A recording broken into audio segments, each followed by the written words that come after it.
Welcome to Processing Purpose, a business and lifestyle podcast committed to having honest conversations about the stuff in our lives that is often suppressed, ignored, or overlooked. We are two brothers from very different backgrounds, but with one common goal. From entrepreneurship to relationships, from hobbies to house projects, nothing is off limits as we process becoming the best version of ourselves in business and life. Welcome back, brother. We're here. We're doing it. Episode 5. Feeling better, feeling good. Sunny skies, as you guys can see. Beautiful blue day here in Leavenworth. Unless you're listening, then you can't see anything. Very true, very true. Excited to be back, man. Excited to chat with you. I know we kind of caught up a little bit this morning already, but Yeah. excited to talk about... Well, last episode we talked about priorities, right? Mm-hmm. We did. And one of the things that we left out of that episode was actually what precipitated that episode. Correct. Because we were going to record priorities like a month ago. Right.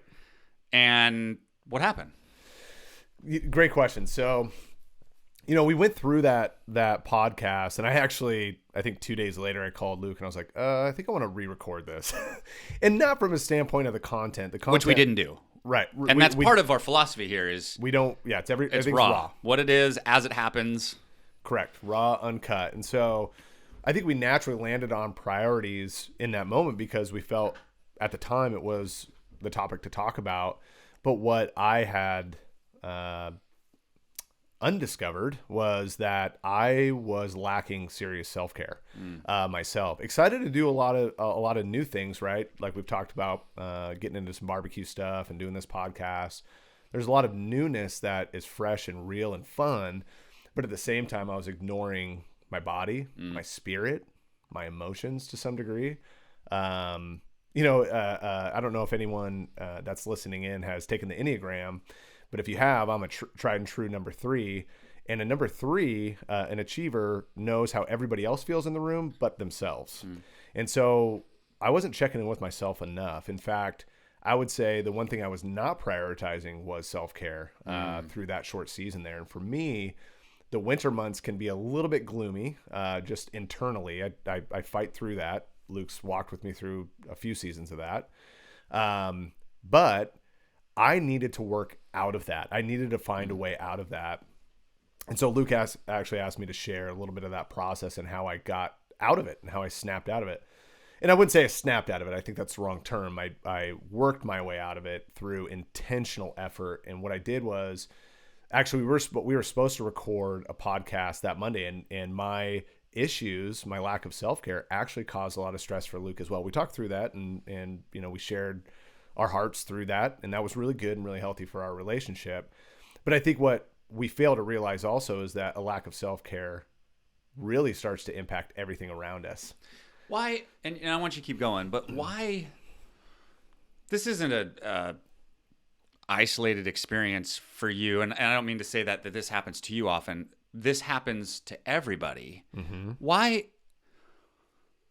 don't we treat self-care with the level of importance that it deserves? I don't know if it's self-deprecation. I don't know if it's prioritizing everything else first. For me, I'll speak for myself. There's just unwritten expectation, I guess, being a man, being a husband, being a father, being a provider, to always push the ball forward, to suck it up, pull up your bootstraps, get over it, bite your lip and deal with it. Yeah. And that pressure for me compounds. And it's also, I absolutely accept that role, right, in my life. I love being a dad, love being a husband. I'm married to my best friend. But responsibility causes stress. It just does, right, for me. And so you compound a lot more responsibility on top of more responsibility, and it starts to wear you down, whether you realize it or not. Now, for me, the key indicators are pretty obvious, right? And whether or not I ignore them, they're still pretty obvious. Fatigue, right? I'm tired, I'm exhausted. It's 7 o'clock and I want to go to bed, kind of a thing. Quick to anger is a big one, right? That's one I've been dealing with over this winter. That's been a little bit more profound than other winters. So irritability, quick to anger, but there's little signs that will show you, hey, something's off here, something's not right. And so it's a matter of whether or not you do something about it, take action about it. So So that morning we were supposed to record, and I actually just I wasn't 100% truthful, but in that moment I needed to make a change. I just needed to take action, and regardless of whatever was on my schedule that day, I had to do this first. That was priority one. And I just felt like I was in survival mode to some degree. Whether or not it impacted everyone around me, I just felt in that moment I needed to survive. And what I mean by that was I was just in a really dark place, mentally, emotionally, felt very heavy, stuck. Yeah, I don't, and some of it wasn't even justified. I couldn't even tell you a reason for it, or it was an overwhelming feeling that just wore me down. And so anyway, take a step back. I was actually, the night before, I was watching Meat Eater with Steve Rinella. Really, Shocker. Yeah. And that show is phenomenal. But in that, he said growing up, his dad had always told him and his brothers, don't curse the darkness, light a candle. In the moment I heard that, and I love that. Write that down. Dude, I know, seriously. And that's like going to be my mantra from here on out. Well, I'll do my best.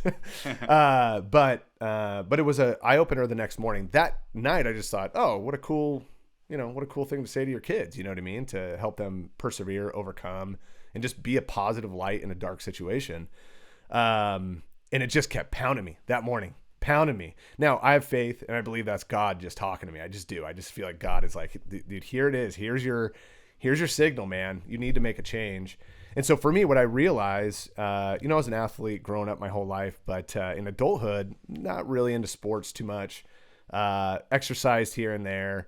Got kind of bored with my workouts, kind of faded in, faded out, stayed active, but didn't really exercise rigorously like you should, right? And work your body out. And this has gone on for over a year. I mean, a year and a half of not exercising regularly at all, if at all.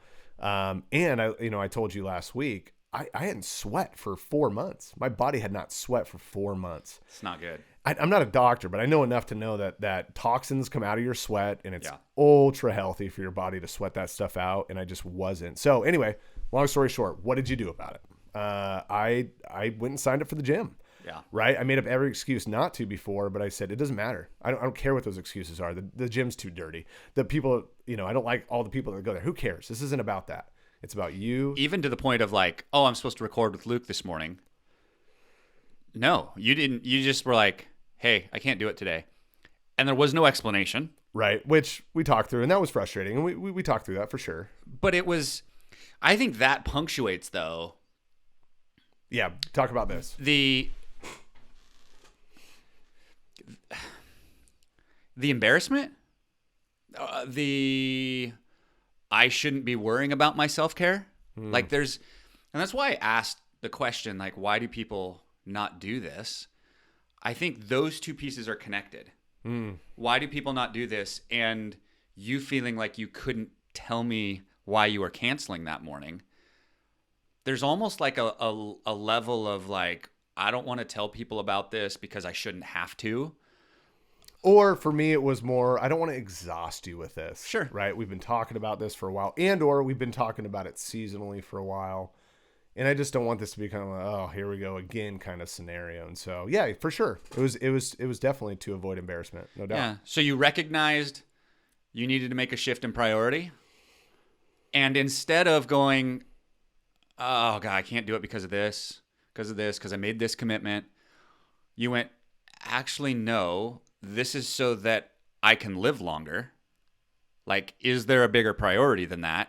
Right. Probably not. Right. But I'm going to do this.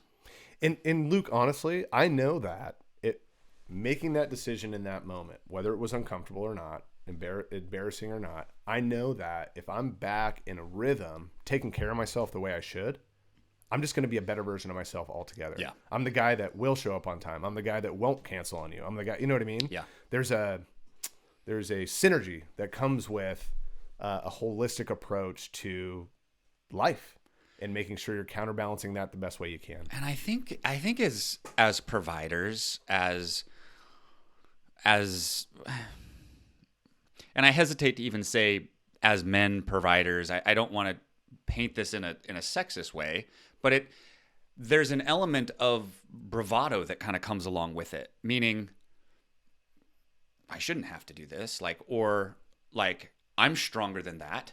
Like I shouldn't have, instead of leaning into, maybe it was the gym for you that day, but it might be, it might be a massage that's needed as well. It might be something that's maybe not as manly, if you want to put that in air quotes, right? As going to the gym and lifting weights, but it's still what that moment needs. Correct. And we don't do it because we feel like, oh, that's weak.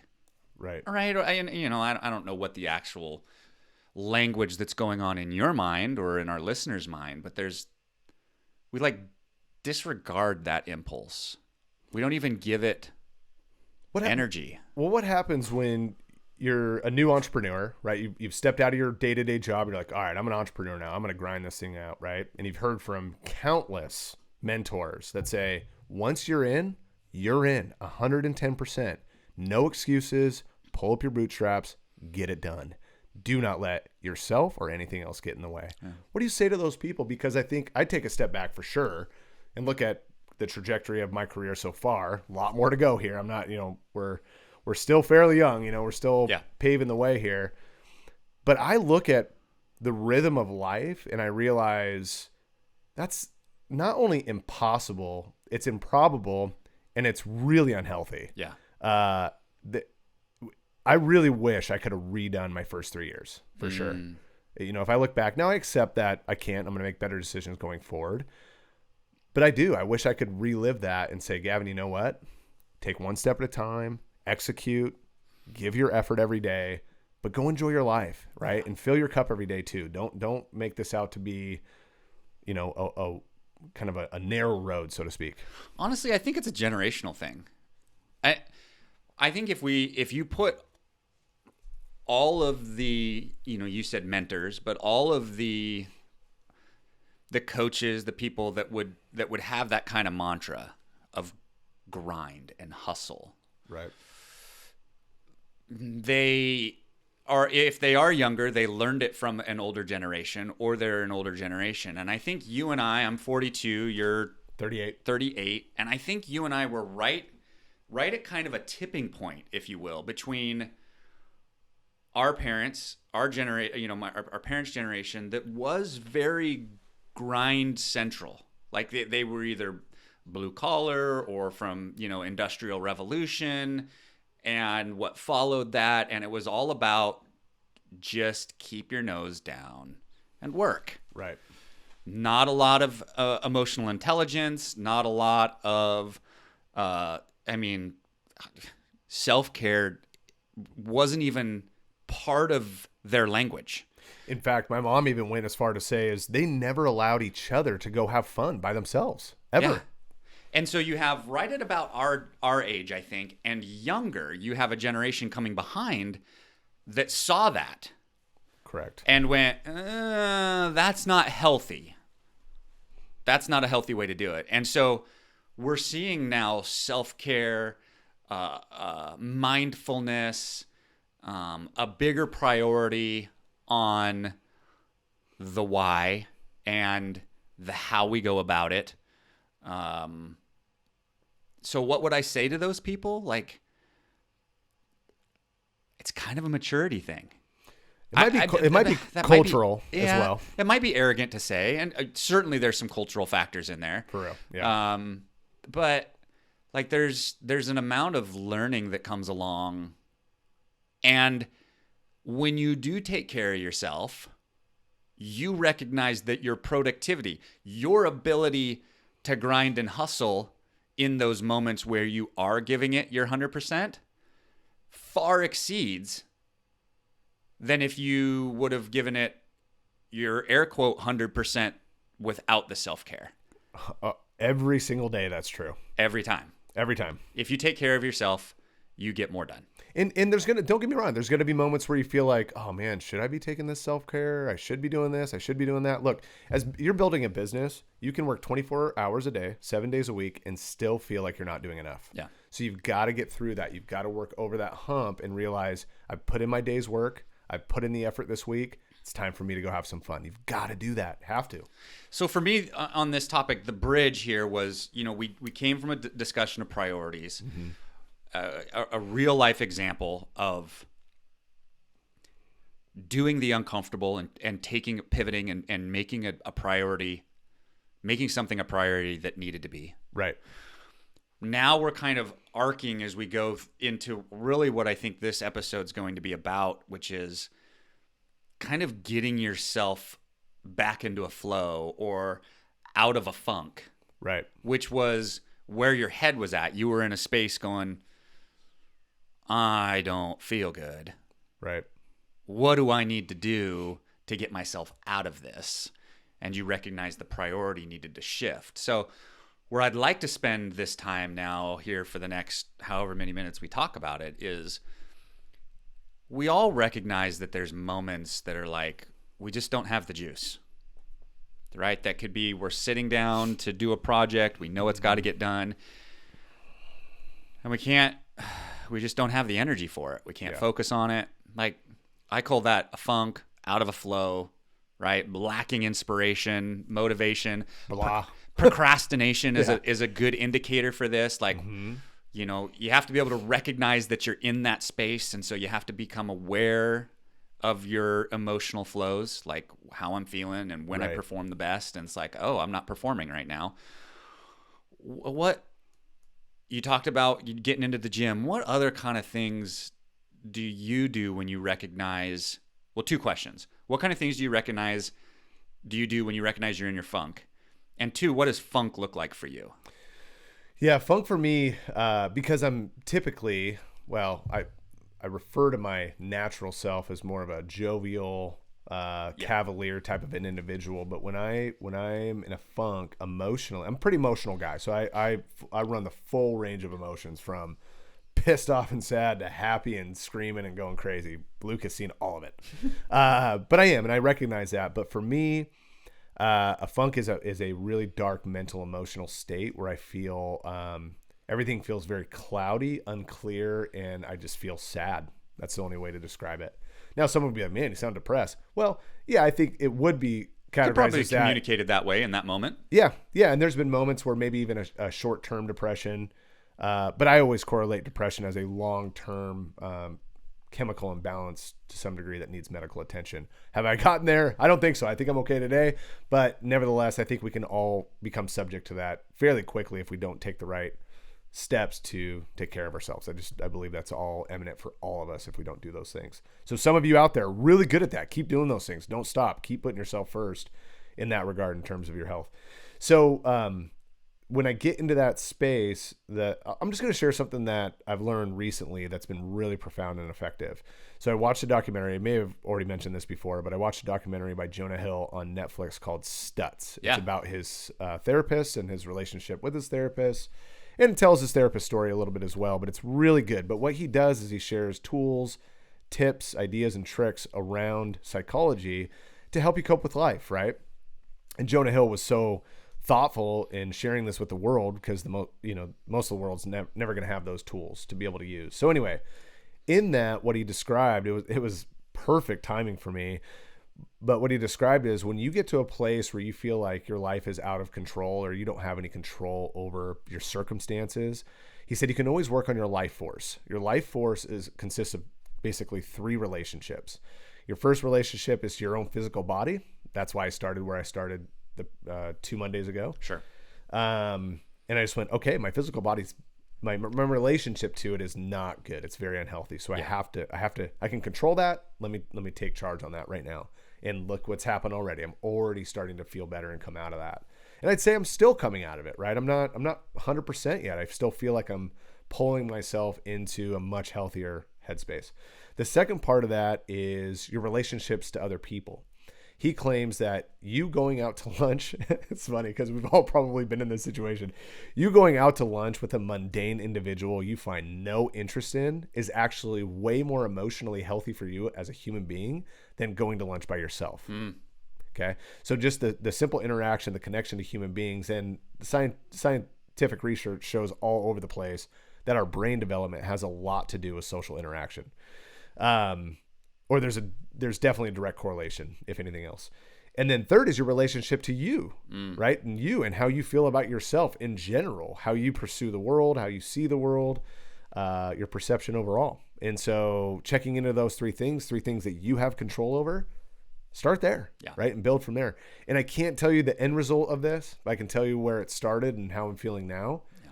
And it's made a huge difference. I think Luke could probably attest to that. Yeah. I mean, you're always pretty good at bouncing out of a funk. You know, you're very mindful when you're like, I'm just not, and honest about it. You know, I'm just not feeling like the best version of myself. And it can last sometimes a day, and sometimes it lasts a week, you know, and I think part of that is the action that you take or don't take. Right. And I think that's a learning process for all of us. Right. You know, for me, funk looks a little bit different. I get irritable. I get very bitey. Yeah.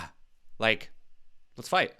Yeah, we had that a few weeks ago, and you're like, you're really bitey right now. Yeah. I was like, yeah, I don't know why. Yeah. But yeah, I can appreciate that. Yeah. You want to fight? Let's fight. Yeah. And it doesn't matter whether it's my wife or the dog or my kids. Like, my capacity runs to a point that's like, I don't have the space for any BS. Like, it's low tolerance. Like, and I get super irritable. And it can be silly things like knocking over my cup here on my desk, right? Something that's like, oh, come on, and then I'll just be like, rage. Yeah. And then not rage from an anger standpoint, but just like, way more mad than you feel like you should. Yeah, be. Totally, disoriented response to whatever the moment is. So that's how it shows up typically for me. That and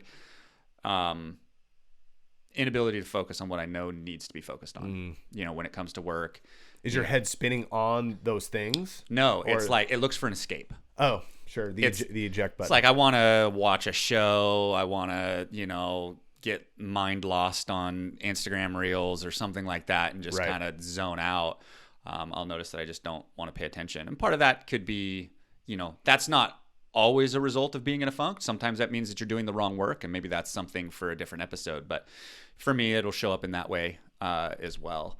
How about meditation? Have you tried meditation to ease through some of that, or no?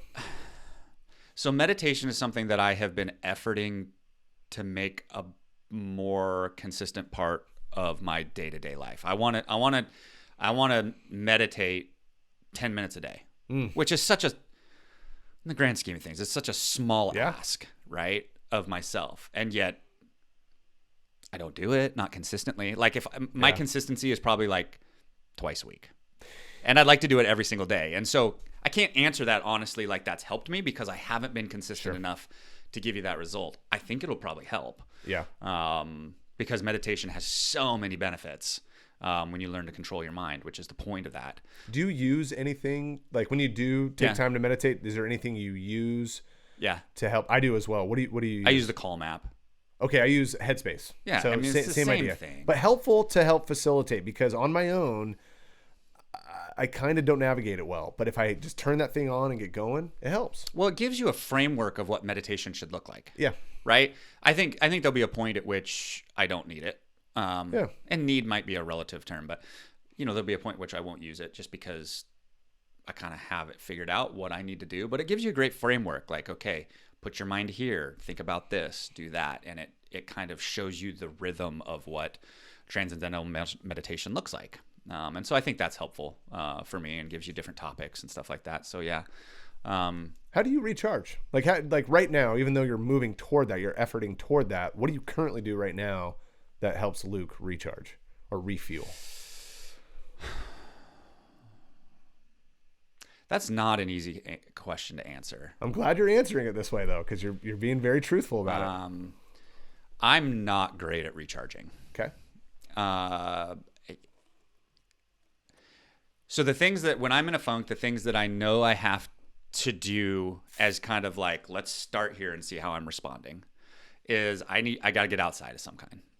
Okay. That could be, we live in one of the most beautiful places in Washington State. We do. We really do. And maybe even arguably the world, but for sure the States. It's amazing. And so just getting outside on a sunny day like this out here, and I know you're sitting on that side of the tables, but the mountains from my side of the table is ridiculous. I wish I could just grab this camera and like show you guys, but that's the first and foremost thing. I'll go for a walk. Yeah. I have to change my environment, my space, because the space can contribute to the headspace. I would argue that your environment always contributes to your headspace more times than not, without us even knowing it. I mean, I can't quote studies, but yes, for sure. They talk about it all the time, that the state of your space is going to be the state of your head on some capacity. Start there, everyone. Yeah. So I got to get outside, just remind myself that whatever it is that I'm navigating, worried about, whatever, is so insignificant in the grand scheme of our existence here on this planet. Yeah. So start there. If I can work up a sweat, it doesn't have to be at the same time. It doesn't have to be outside and sweat. If I can combine those, great. But that might be going to the gym for me. I'm in the gym 3 days a week, which isn't huge, but that's my consistency. That's my rhythm, and it works for me right now. Yeah. And so, get in the gym, get a sweat on, and then I'll meet with my coach. I have a head coach, and we meet at minimum once a month. And if I'm in a spot that I just can't, I'm stuck and I just can't get out of the flow, I'll meet with him and just be like, here's where I'm at. Here's what I've been working through. Soundboard. Like, yeah. Someone that's just checking into reality for you. Yeah. So that's kind of my rhythm. Now, is that in the same category as recharge? For me, it's a little bit different, because recharge means I was depleted. And maybe you're in a funk because you're depleted. Correct. Maybe you're in a funk because you're got the wrong lens on life, on this moment, on this challenge, this obstacle, and it's bigger than you think it should be. So like funk could be, I suppose there's multiple ways that someone could be in a funk. Well, think about when your vision goes bad, right? You go to the doctor to get glasses. What happens when your vision starts to get blurry and cloudy? You need to you need to see somebody. Yeah. You need to get your vision corrected. That's where I'm at. We've talked about we'll talk about it later, but going on this trip, I'm hopeful that it's a vision correct. Yeah. Well, it's just realignment to some degree. Another key component, I think, is, and us as men, we kind of do this, is we judge ourselves. Like, I shouldn't be feeling this way. This is not, we're fine. I have a job, I have a business, provides income, I have a house. Suck it up. Like, and there's this, I shouldn't be this way. Like, a healthy person doesn't have these challenges. Right. No, a healthy person recognizes that we all have those challenges and we have to work through it. Right. And that's a bit of a pivot for people, because mental health for so long has meant something's broken. Like, if you're going to a therapist, you're getting counseling, right? You go to a marriage, sorry guys if I bonked the mic. If you go to a marriage counselor, your marriage is broken. That's been the stigma around mental health. And it's so flawed. Instead of being preventative, it's that we're here to diagnose you. If you go to the gym and you really want to get in shape, are you doing that on your own? Or do you have a personal trainer? No, let me set the stage clear here. If you do this well on your own, there are a lot of people, like, let's say, I'm going to use my wife as an example. Brooke has such strong, nurtured, cultivated relationships that she processes this way with her relationship, her deep relationships all the time. I don't. Right? Maybe you and maybe Kyle at times here and there.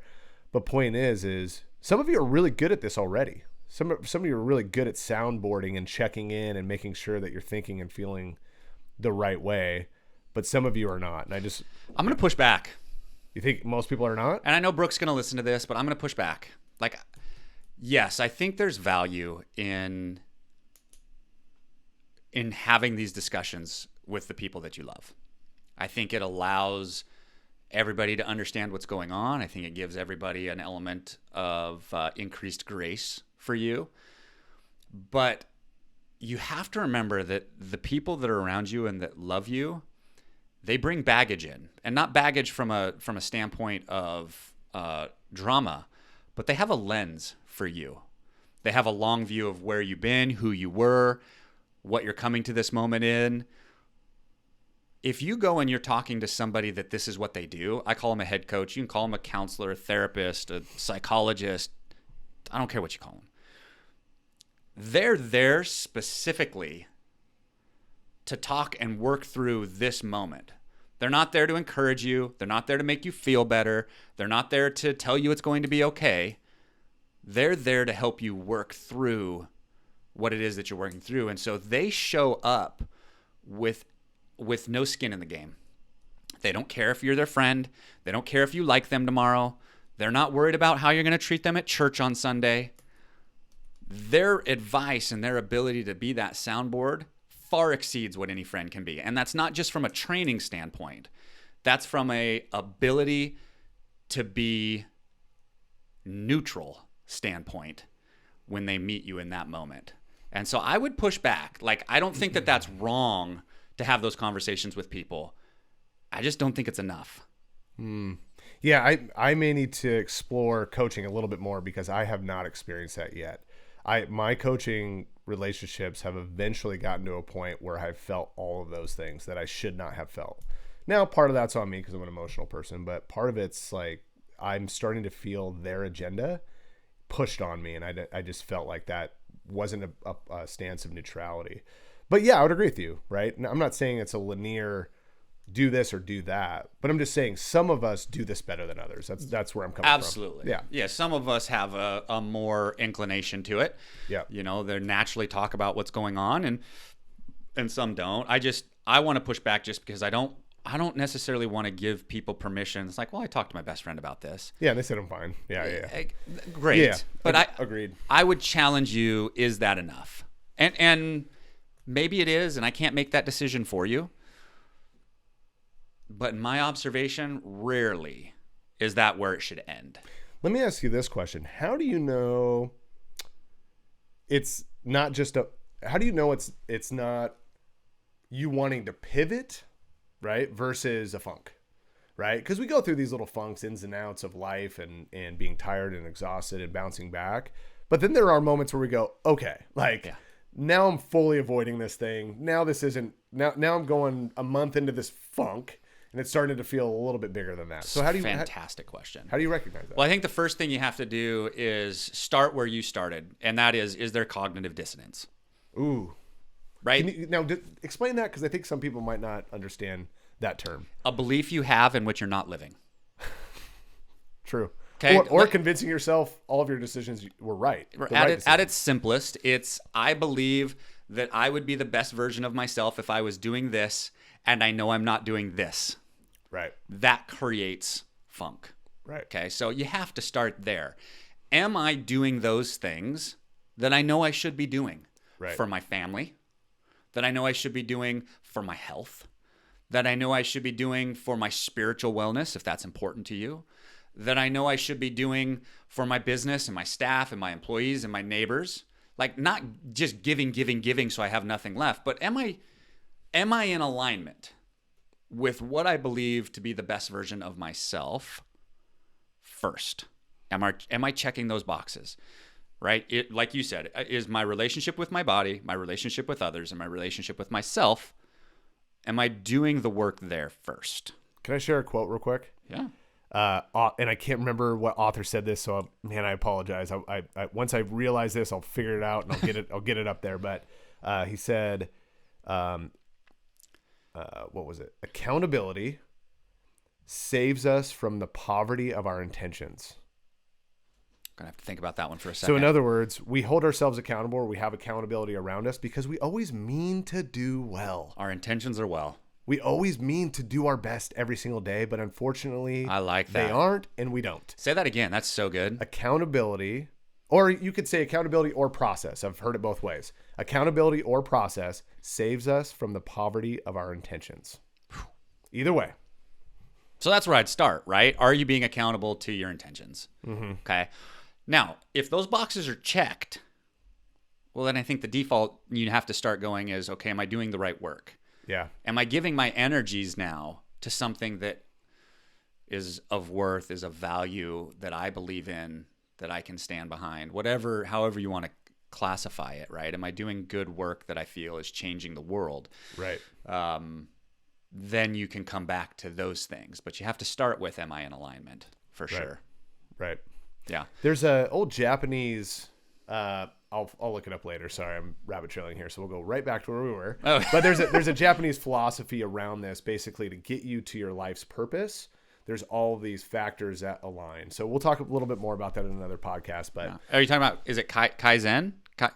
We're always improving? Is that what you're talking about? No, it's the kind of the blended chart of, let's say you were to step out and do something you love to do and you're good at, but maybe it doesn't really benefit the world. Yeah. Right. And it creates kind of a stuckness in a way. And there's a word for it. And again, we'll expand on that another time. But once all of those things are aligned where you're doing what you do extremely well, what you love, the world needs it, and it's a blessing to the world, it creates a lifelong purpose that you're going to be excited about. But we'll talk about purpose another time. I want to touch on one other thing here too, and then I got a couple of questions for you as I've sat here and thought about it. And that's, we need to be in this grand scheme. If we zoom out for a second, we think about, what does a funk look like? How am I behaving? What am I feeling? And then what do I do to get out of it? I want to just take a quick moment. We don't have to spend a long time here. I want to talk about unhealthy coping, because I think that in my observation, instead of doing the things that would be good for us to get us out, we do the easy thing to escape to get us out. Now, that could be binge watching a show. And I'm not saying that that's necessarily a wrong thing. I've binge watched shows. I love shows. But are you doing it because you're escaping the pain? Right? That could be drinking more than you should. Now, I got nothing wrong with drinking. I have a drink here and there. But are you doing it to numb the pain? Or are you doing it just because it's social and it's fun and you're with your friends? Right. That could be, we're seeing more with cannabis now, that happening. Sure. Where people are using it to medicate. Mm-hmm. And I think there's some positive there. Like, I don't want to blanketly say, hey, if you use cannabis to medicate, you're wrong. Like, I know there's some healthy things that can happen there, and I think it's way better than some of the pharmaceuticals that are out there. That's not what I want this discussion to be about. I just think you need to be honest with yourself. Why are you doing it? Why are you using it? Why are you just coping with this funk, with this dissonance, with this pain? Let's call it what it is. Or is there something else that you need to address there? Yeah, and I think life is holistic, right? We can't ever look at life through one lens. You have to look at it through a spiritual lens, an emotional lens, a mental lens, a physical lens, right? They all add up to you and your overall health. And so my guess is your counterbalance is off. That's my guess. What do you mean by counterbalance? Meaning you've gone all in on some things and depleted everything else, right? So like, I'm going to be like, and you could even do that spiritually, right? You could be all in spiritually, ignore everything else around you. And guess what? Your business is now failing. Your wife is pissed off at you. Your kids don't want anything to do with you, but you're a spiritual enlightened being. So who cares, right? So again, counterbalancing life, no category of your life, none of those pillars can be a 10. The highest really anyone could be at any given time is a 9. And you're always giving up another to give more to your other. So anyway, that is a great question. Are you coping in really unhealthy ways? And there's pretty obvious indicators, right? Unhealthy habits start to form. Your diet starts to change. You might start even doing things that were against your character years ago, just because maybe your friend tried it and now you want to give it a shot and see where it goes. And I've heard of more and more people trying LSD. I mean, it's getting to a point now. Again, there's some people with great experiences and they tell you it was life-giving and life-changing. By all means, they can share that story with you. But I guess what we're getting to is, are you approaching life in reality, or are you approaching life trying to get away from it? And I think it's easy to argue that the latter is not healthy. And you need to cope with reality. And we don't need to beat this position, because that's not what this is about. I think it's just something to be aware of. Like, right. You know, are you grabbing a glass of wine at the end of the day just because it was a hard day, or you do that every day because every day's hard? Right. Okay. So, Right. yeah, just something to check yourself on. Just ask yourself the question. I'm not here to judge. I like all those things too. Like, you just have to be honest with yourself. Right. My next thought here kind of comes together in two pieces, and that is, as entrepreneurs, we deal with, I say entrepreneurs, as I'm sitting here processing this in real time, right, with empty space and all. It could be a parent, it could be entrepreneurship, it could be a job person with a boss, right? I label it entrepreneurship because that's the world I live in. But you deal with tiny irritations nonstop. Oh, yeah. Right? That could be the email you just got. That could be, your kid puked in the car on the way to school today. Like, in and of themselves, none of them are a big deal. But when you stack them all together in a day, it's just exhausting. And you're dealing with irritations back to back to back to back. And when I talk to entrepreneurs, they go, yeah, I mean, that's the entrepreneur experience. Like, you're irritated? Yep. Welcome. Yeah. But I don't want to live my life that way. Right. I want to push back and I want to challenge the narrative that because you're an entrepreneur, you live your life in irritation, because there's a lot of people, and I've received validation, that's normal. And on some level it is. Like, to have these things that bug you all the time. But what do you do so you don't carry it around all day? Like, how do you take all the hits and not end up being in a space where at the end of the day you've poured it all out and you got nothing left for your family? Is it all the same conversation? Does it come back to self-care and balance, or is it the mindset that we have to think about it? Like, I don't really have an answer. I'm kind of asking the air to see, like, what. Yeah, for some reason, what popped into my head was a conversation I had with Brian Blair, a friend of mine, a while ago. Hey, Brian, just called you out. And I have to agree with him 100% that life. We talk about balance a lot. I think we've said balance probably 30 times already. Yeah. But he argues, and I agree with him, life is not about balance. It's about rhythm. And there's different rhythms to life. And sometimes your rhythm is heavily weighted one way. Sometimes that rhythm swings back and is heavily weighted the other way. In other words, sometimes there's a season or a rhythm of life where you're all in with your family. Your family needs your time, your attention, your providership in that moment. And there's going to be seasons where they need less of you, and you need to get out and you need to build more business so you can build a future and an income for your family. Like, not necessarily saying you have to swing all the time and have like these stressful swings in your life, but I think he's right in that rhythm to me makes more sense than balance. Yeah. So it also kind of debunks the idea that we deserve more. That's an interesting word when you're considering life and your perception of the things you have and the things you're pursuing. Yes and no, kind of all at the same time. And I say that because your rhythm of life is typically determined by the lens you look through, how much gratitude you have for each day, right? For sure, if you were to look at, like, I'm definitely saying this is easier said than done, but if you looked at each of those days and stacked up those irritabilities, I bet if you really took time and stacked up the blessings, they would far outweigh the irritabilities by 10x every time. If we were honest with ourselves. Now, you're going to have some days where you go, well, I had a shitty day and this, my car broke down and blah, blah, blah. Yeah, but did you die? Right? Are you still healthy? Yeah. I mean, if you really took time to count the blessings, I think, A, you're going to break out of that cloud and you're going to start getting into a healthier rhythm right away. But B, it's just it's a healthy, realistic point of view, so to speak. So yes, those irritabilities are going to be there every single day. It's part of life. But I think the only way to cope with it, I'll speak for myself, is to pay attention to the things I'm grateful for through it all.